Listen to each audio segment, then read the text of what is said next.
మీ schooling అంతా వరంగల్లోనేనా? Schooling మొత్తం వరంగల్లో, వాకబుల్ డిస్టెన్స్. బంక్స్ కొడుతున్నాను.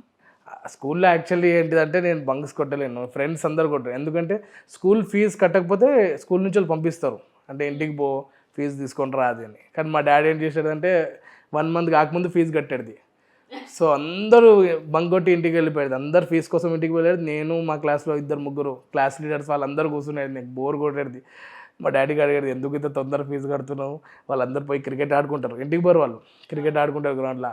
వాళ్ళు బాల్ వచ్చి మా క్లాస్లో పడుతుంది, వాళ్ళు కనిపిస్తూ ఉంటారు, బ్యాట్ చూపించుకుంటారు, ఆరా బయటికి అంటే నేను పోలేను ఎందుకంటే ఫీజు కట్టినా. అప్పుడు అనిపించేది కొంచెం మెల్లగా కట్టాలి ఫీజు, తొందర కాదు, తొందరగా కడితే క్లాస్లో కూర్చోబెడతారు. ఓకే. బంక్స్ అయితే కొట్టలే? బంక్స్ అయితే కొట్టాలి. డిగ్రీలో కొట్టినా ఎక్కువ. డిగ్రీలో కూడా మంచి జబర్దస్త్ కాలేజ్, మంచి ఫ్రెండ్స్. కాకపోతే ఇప్పుడైతే లేరు, కాకపోతే మంచి ఫ్రెండ్స్ ఉంటే మంచి. అక్కడ కూడా చాలా నేర్చుకున్నా, తెలుగు నేర్చుకున్నా, అంటే ఎట్లా మాట్లాడాలి ఏంటిది వాళ్ళందరూ నేర్పించింది. తెలుగు ఫ్రెండ్స్ నాకు చాలా హెల్ప్ చేసింది.